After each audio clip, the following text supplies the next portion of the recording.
Welcome back to the File X channel. Anne Marie Fahey, a young woman full of resilience and determination, was born into an Irish-American family surrounded by love and warmth. As the youngest of 5 siblings, Anne experienced a peaceful childhood, where family bonds were the unbreakable ties that held everything together. To everyone around her, Anne was a cheerful, lively girl whose smile always lit up the room. But life isn't always a harmonious melody. When Anne was just 9 years old, a devastating tragedy struck. Her mother passed away from the cruel grip of lung cancer. This overwhelming loss tore apart the protective cocoon of happiness that had once enveloped Anne's family. Without their gentle and caring mother to guide and comfort them, the Fahey siblings had to rely on each other to cope with the pain. Yet, as time went on, the loss left a void in their hearts that could never truly be filled. The heartbreak didn't end there. Anne's father, once a model parent, could not endure the loneliness left by his wife's passing. He turned to alcohol as a way to numb his sorrow, but this habit took a toll on both his health and his spirit. In 1986, when Anne had just turned 14, her father succumbed to leukemia, leaving another vast emptiness in the family. Within just a few short years, Anne had lost both her parents. Despite this, Anne refused to let tragedy defeat her. She and her siblings banded together to navigate the mounting challenges. Though the optimism of her childhood seemed to have faded, Anne was determined to carve out a brighter future. She poured all her energy and focus into her studies, believing that education was the only path to transform her life. Her efforts paid off. After graduating from college, Anne secured a position in the office of Tom Carper, a prominent and respected Democratic congressman at the time. This was a significant turning point in Anne's life, opening doors to opportunities she had never dared to dream of. Anne worked tirelessly and with great dedication, always proving herself worthy of her role in the office of such an influential politician. She constantly sought to learn, improve, and excel at every task entrusted to her. Her enthusiasm and competence did not go unnoticed. In 1992, when Tom Carper was elected governor of Delaware, he placed his trust in Anne by appointing her as his personal secretary. To Anne, this was not just a prestigious position, but also a validation that her hard work had not been in vain. From an orphaned girl who had endured life's harshest trials, Anne had risen to become the right hand of one of Delaware's most powerful figures. Anne believed that her days of misfortune were finally behind her and that a radiant future awaited her. Little did she know, fate had yet another test in store for the strong-willed young woman. At around 7 p.m. on Thursday, June 27, 1996, 4 years after assuming her role as secretary to the governor, Anne was having dinner with a man at a restaurant in Philadelphia, Pennsylvania. Strangely, Anne and the man barely spoke during the meal, sitting in silence with serious expressions on their faces. Suddenly, Anne put down her fork, looked at the man across from her with visible tension, and said she truly wanted to end the relationship between them. The atmosphere immediately turned sour. The man insisted that Anne accompany him to his house so they could talk more conveniently. He then stood up and asked the waiter to pack up their leftovers. Anne reluctantly left the restaurant with him and got into his car. Unbeknownst to Anne, this would be the last time she would ever be seen alive. The secretary who died tragic death at the bottom of the Atlantic. A shocking murder that rocked the United States. 2 days after Anne's dinner with the man, on Saturday, June 29, 1996, Anne had plans to have dinner with her sister, Kathleen Fahey Hosey. However, Anne did not show up that evening. Kathleen tried to contact her numerous times, but Anne never answered the phone. What made Kathleen even more worried was that Anne's blue Zeta car was still parked outside her building. Thinking that her sister might be caught up in urgent work, Kathleen decided to wait until the next day. On Sunday, June 30th, 1996, when she still could not reach Anne, Kathleen, now overcome with concern, contacted the police and reported her sister missing. Upon receiving the report, the police sent officers to Anne's residence in Wilmington, Delaware. With the family's consent, the police broke the lock and entered Anne's home to investigate. Once inside, they were greeted with the foul smell of rotten vegetables and fruits, seemingly from leftovers brought back from a restaurant. But Anne herself was nowhere to be found. There were two strange details about the scene at that time. First, Anne's home was unusually messy. Kathleen immediately found this suspicious because Anne was known for her meticulousness. She had always kept her living space tidy since childhood, and it was completely unlike her to leave her home in such disarray. Second, the police found Anne's wallet and shoes in her bedroom. Her clothes were still laid out on the bed.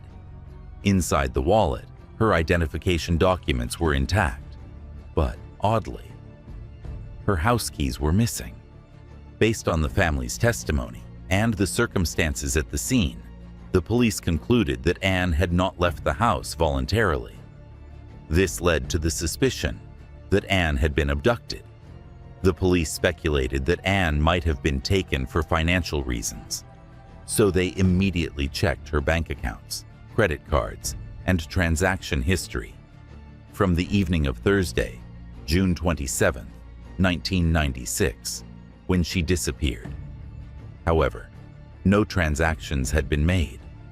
With money seemingly ruled out as the motive, the police began to consider whether Anne's disappearance might have been linked to a romantic relationship. The police questioned Anne's sister, asking if Anne had been dating anyone. Kathleen revealed that over the past year, Anne had been in a relationship with Michael Scanlon, 31 years old, a banker. Kathleen also mentioned that on the evening Anne was supposed to meet the family for dinner on Saturday, June the 29th, 1996. She had planned to bring Michael along to introduce him to the family. The police immediately contacted Anne's boyfriend to find out what had happened. Michael explained that he had planned to accompany Anne to the family dinner that evening, but when the time came, Anne suddenly stopped answering his calls. With no leads and the investigation seemingly stalled, the police decided to conduct a more thorough search of Anne's home in hopes of uncovering new clues. It was during this search that secrets about Anne's personal life began to surface. After some time, the police discovered a letter addressed to Anne. At first, they assumed the letter was from her boyfriend, Michael. However, upon closer examination, it became clear that the letter was not from Michael, but from another man named Thomas Capano. According to investigators, Thomas might have been the last person to see Anne alive. The name Thomas immediately became the focus of suspicion. When the police asked Anne's family if they were aware of anyone named Thomas in her life, they were surprised to learn that none of them had ever heard of Anne being involved with anyone other than Michael. The police quickly launched an investigation into the identity of Thomas Capano, the man mentioned in the letter to Anne. It didn't take long for them to uncover who he was. Thomas Capano, the talented and wealthy lawyer. Thomas Capano, the man mentioned in Anne's diary, was 17 years older than her. For many years, the Capano family had been regarded as one of the most prominent and affluent families in Delaware, USA, having amassed a significant fortune through construction contracts and real estate development. Despite being the eldest son, Thomas did not inherit the family business, but instead pursued a career in law. He became an attorney at a prestigious law firm and earned a substantial income practicing law. Thomas had also served as a state attorney and political advisor to the governor. This position allowed him to forge deep connections with influential politicians, establishing himself as a powerful figure in the region. Thomas became a prominent citizen in Delaware, acting as a trusted political strategist and advisor to the state's leadership.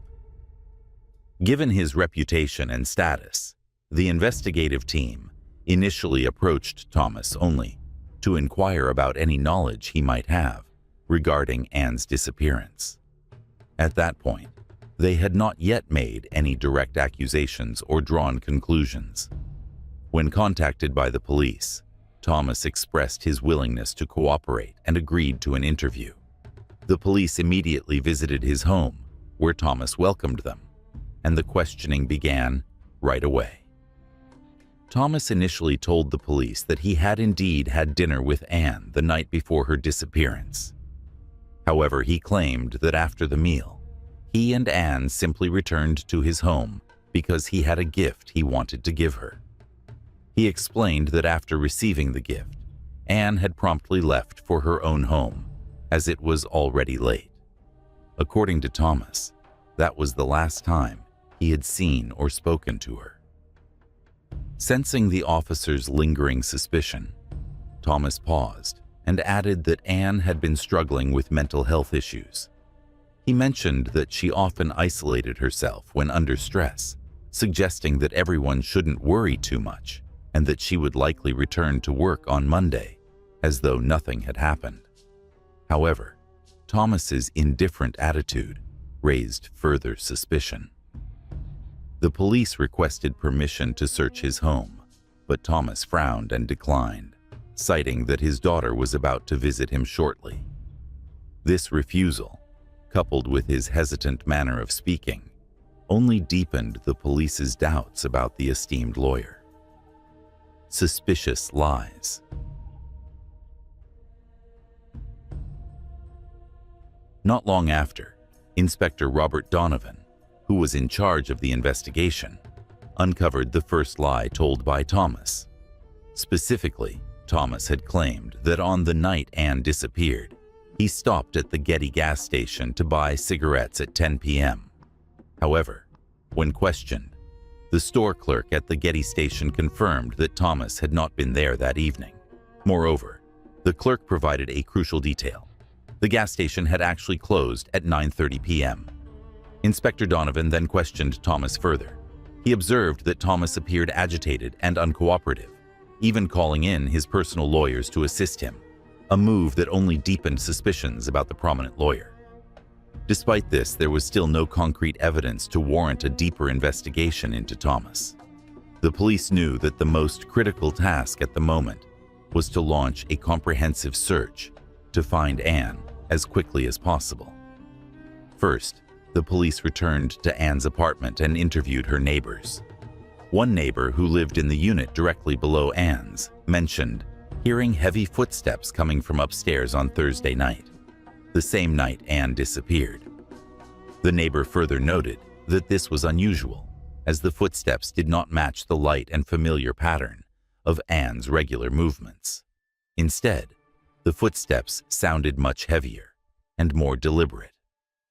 On July 4, 1996, volunteers, including Governor Tom Carper, joined the search effort for Anne. The group scoured various locations, from parks where she often jogged to restaurants and coffee shops she frequented. However, no trace of Anne was found. Anne's family offered a $10,000 reward for anyone who could provide information leading to her whereabouts. Despite these efforts, no substantial leads emerged, and the case appeared to be at a standstill. Just when it seemed there was no way forward, Anne's closest friend came to the police station to reveal one of Anne's secrets. Thanks to the friend's testimony, the truth behind Anne's disappearance was unveiled to the world. Anne and Thomas Capano, the man mentioned in her diary, had been involved in an illicit relationship. a relationship hidden in the shadows.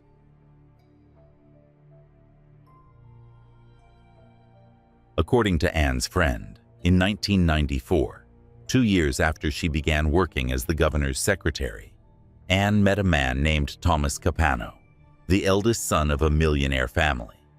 At the time, Thomas was living in a mansion with his wife and 4 daughters and was a senior attorney at a major law firm. Thomas frequently visited the governor's office to provide legal advice to Governor Tom Carper and naturally became close to the young and beautiful secretary, Anne. Thomas became infatuated with Anne and began showering her with expensive gifts and taking her to upscale restaurants in an attempt to win her over. At that time, Anne was thrilled to catch the attention of Thomas Capano, the eldest son of Luis Capano, the owner of a construction company that had built most of the residential houses in Wilmington, Delaware. Anne thought that if she developed a deep relationship with Thomas and married him, she could have an entirely different life.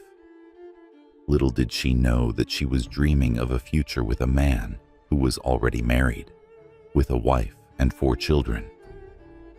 Not long after, Anne discovered the truth about Thomas's family and reacted strongly.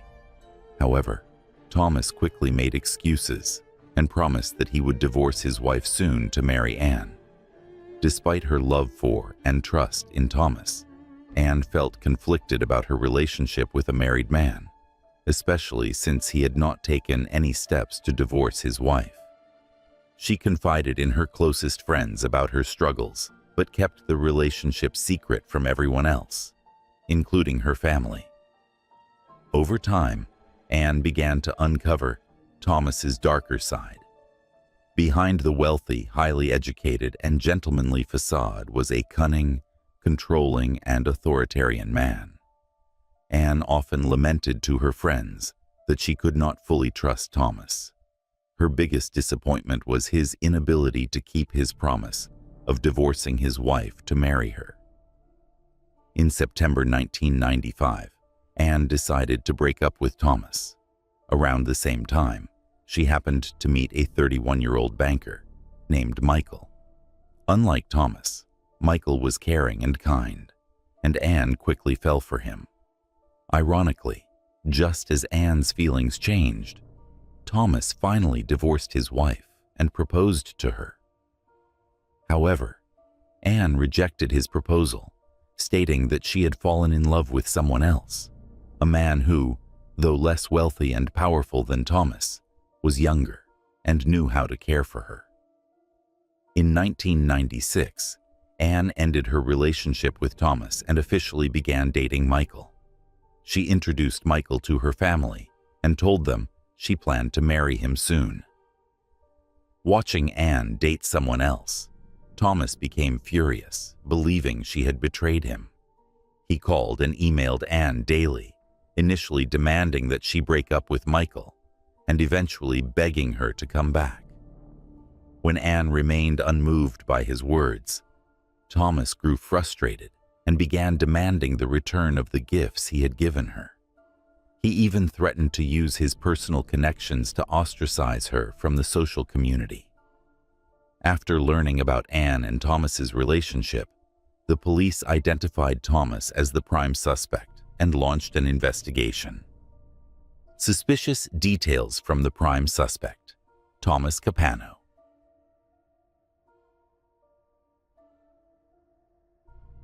The $308 rug. When the FBI joined the investigation, they obtained Thomas's credit card and phone records and unexpectedly discovered that Thomas had purchased a $308 rug from a furniture store 2 days after Anne disappeared. Investigators revisited Thomas's house to conduct a thorough interview and check for any newly purchased rugs. They found a rug in Thomas's house that appeared to be newly acquired. Investigators speculated that Thomas might have killed Anne, wrapped her body in the rug to dispose of it, and then needed a new rug to replace the one he had used. The housekeeper's testimony.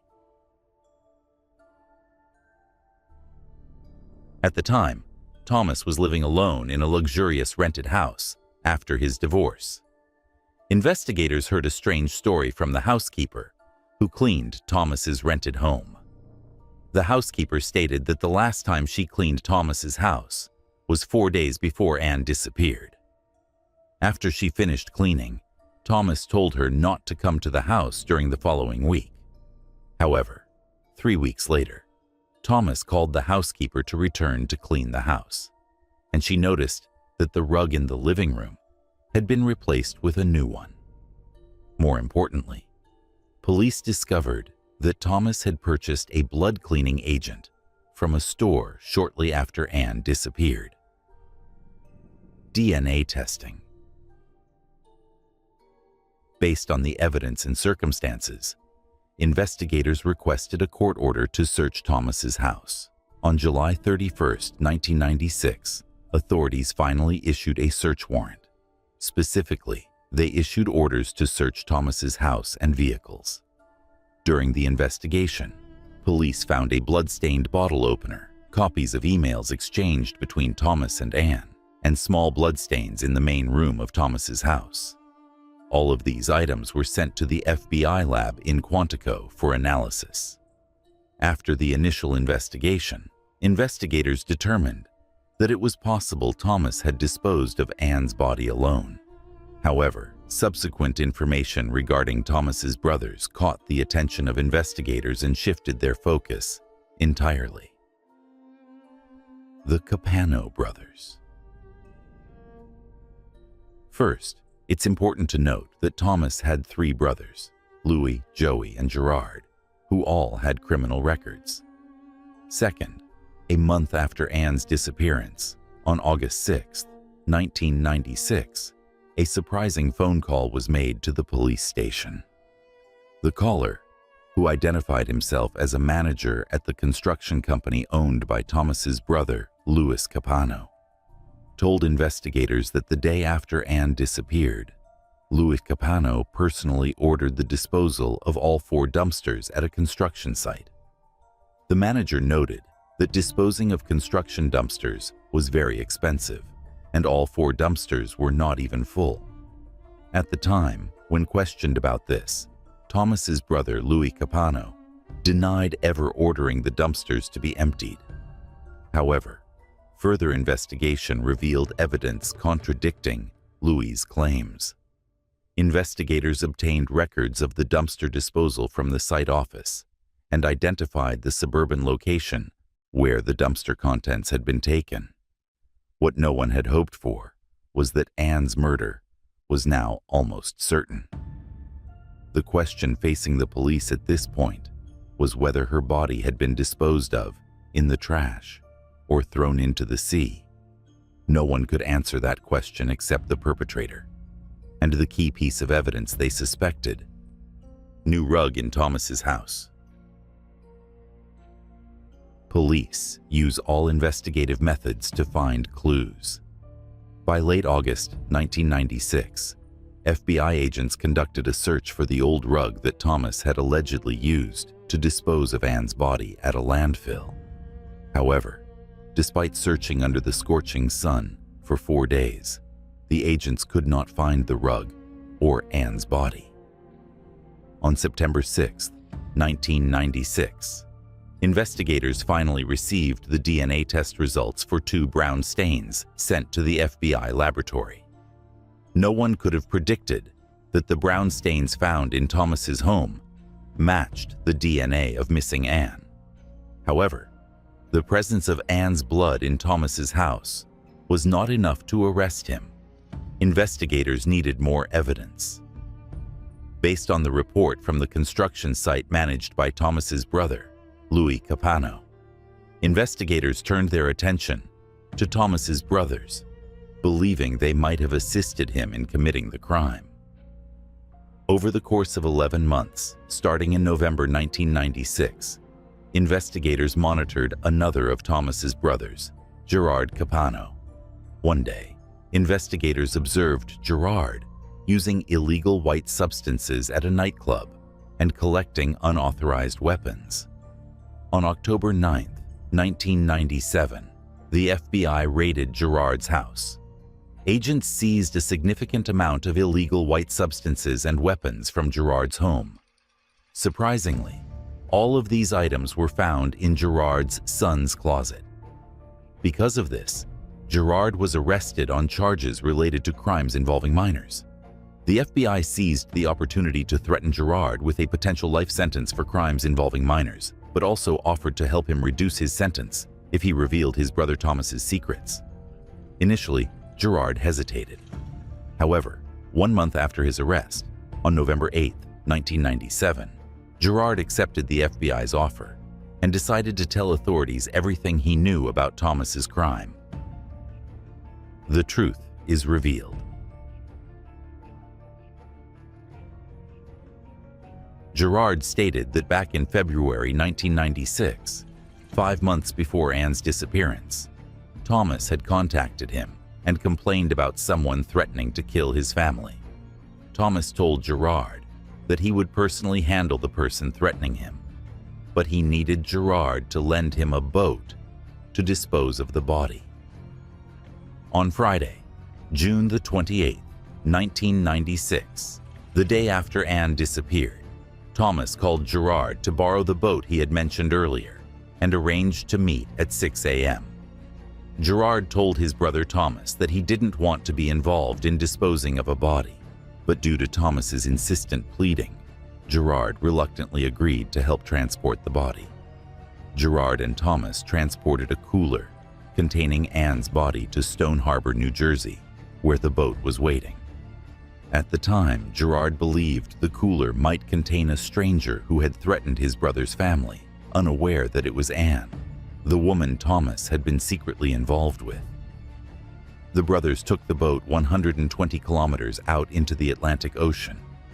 They assumed the cooler containing the body would easily sink once pushed into the sea, so they shoved it overboard. However, contrary to their expectations, the cooler didn't sink. It floated on the surface. Thomas decided to puncture the cooler with a few holes to make it sink, so he immediately pulled out a weapon and shot at the cooler multiple times. Despite this, the cooler still floated.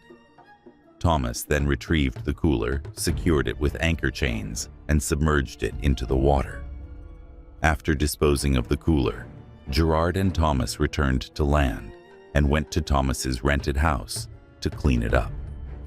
Evidence such as the rug from Thomas's house was sent to Louis Capano, who managed a construction company and was another brother of Thomas, to be disposed of by throwing it away. Based on Gerard's confession, investigators immediately searched the ocean area where Gerard claimed Anne's body was dumped, but they were unable to locate her. Once Louis Capano learned that his brother Gerard had confessed everything to the police, Louis and his lawyer voluntarily approached FBI agents to admit that he had previously lied. Louis acknowledged that he had indeed ordered his employees to dispose of the trash, which included the old rug that was key evidence. He explained that he had lied because his brother Thomas had threatened him. In November 1997, 1 month after Gerard's confession, FBI agents arrested Thomas while he was attempting to flee to the airport in a truck. Since the FBI agents had not yet obtained a warrant to arrest Thomas on charges of murder, they charged him with threatening his brother and took him into custody. Finally, how to arrest the killer. At this point, investigators were still working tirelessly to gather as much evidence as possible. All they had was testimony from witnesses. Anne's body had not been found, nor had the murder weapon, meaning they lacked sufficient grounds to charge or prosecute Thomas. Authorities continued searching for the body at sea, even though 17 months had passed since the incident, and they knew the chances of success were slim. Not long after, during an investigation into where Thomas had purchased the gun used in the crime, investigators stumbled upon phone records from just before Anne's disappearance. They identified a woman named Deborah McIntyre as someone Thomas frequently contacted. Surprisingly, Deborah was yet another mistress of Thomas. Deborah was a friend of Thomas's wife, and she had maintained a relationship with him for 15 years. This meant that while Thomas had a wife, children, and a family, he was simultaneously involved with both Deborah and Anne. Further investigation revealed that 6 weeks before Anne disappeared, Deborah had purchased and delivered a gun to Thomas at his request. When questioned by police, Deborah admitted to providing the weapon to Thomas. Further investigation revealed that 6 weeks before Anne disappeared, Deborah had purchased and delivered a gun to Thomas at his request. When questioned by police, Deborah admitted to providing the weapon to Thomas. The final crucial piece of the puzzle had been found. With both evidence and witnesses in hand, police were able to charge Thomas with murder. Justice was now entering its most critical phase: the trial and the fight for justice. On October 26, 1998, Thomas Capano's trial began. At the trial, Thomas testified that he had asked his brothers for help in disposing of the body, but adamantly denied being the one who killed Anne. Thomas expressed regret, claiming that he had only participated in disposing of the body to protect his second mistress, Deborah McIntyre. Thomas testified that on the night of the incident, he and Anne had dinner at a restaurant and then returned to his house to watch television. At around 11:05 p.m., Deborah entered the house, saw the two together, became jealous, and flew into a rage, intent on killing Anne. Thomas said he immediately tried to restrain Deborah, but she shot Anne, killing her instantly. After presenting his testimony, Thomas expressed remorse for not reporting the incident to the police at the time and pleaded for leniency. Many believed the jury would reach a verdict quickly, but in reality, after attending a 12-week trial, the 12 jurors deliberated for 3 days. During these discussions, the jury's attention focused on the white cooler. Thomas had stuffed Anne's 5-foot 10-inch body into a 3-foot 8-inch cooler. In court, Thomas claimed he had wrapped Anne's body in a quilt, then bent her knees into a fetal position to fit her into the cooler. Prosecutors, however, doubted it was as simple as that. Given Anne's body size, it would have been extremely difficult for her to fit into the cooler without complications. A woman with a body height only a few inches shorter than Anne's and of similar weight volunteered to test whether it was physically possible to fit inside the rigid plastic cooler. Wearing high heels to match Anne's height, the woman curled up inside the cooler to see if her body would fit. Despite her efforts to contort herself, the cooler's lid wouldn't close. It was at this moment that some jurors who had leaned toward Thomas's account realized that Anne's bones might have been broken or subjected to worse actions to make her body fit into the cooler. According to prosecutors, the gruesome scenario and the gravity of what had happened to Anne were now more horrific than anyone had imagined. The demonstration of the woman fitting into the white cooler helped the jury understand that Thomas was a liar, a cold-blooded murderer. On January 17, 1999, the jury returned from deliberation. The jury foreman looked directly at Thomas and declared him guilty of murder. What happened after the verdict? Shortly afterward, on July 4, 1996, the cooler Thomas had used to store Anne's body was discovered by a civilian off the coast of the Indian River, about 160 kilometers from where it had been thrown into the sea. The cooler found by the fishermen had multiple bullet holes and traces of blood. Investigators immediately examined the cooler's barcode and found that it matched the model Thomas had purchased from a store 2 months before Anne's disappearance. Although Anne's body was not found inside, the discovery of the cooler made it clear that Thomas was the one who had killed Anne. On March 16, 1999, The jury convicted Thomas of first-degree murder, and the judge sentenced him to death. This marked a stunning downfall for Thomas, the privileged eldest son of a wealthy family who had once served as an advisor to a governor and a mayor in Delaware.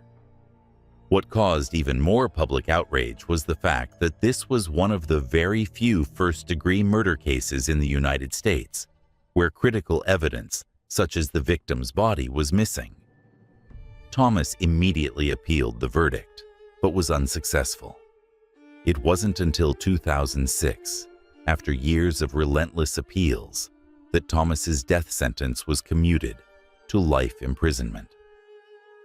Meanwhile, Thomas's brothers, Louis, Joey, and Gerard, began a legal battle over the Capano family's massive fortune.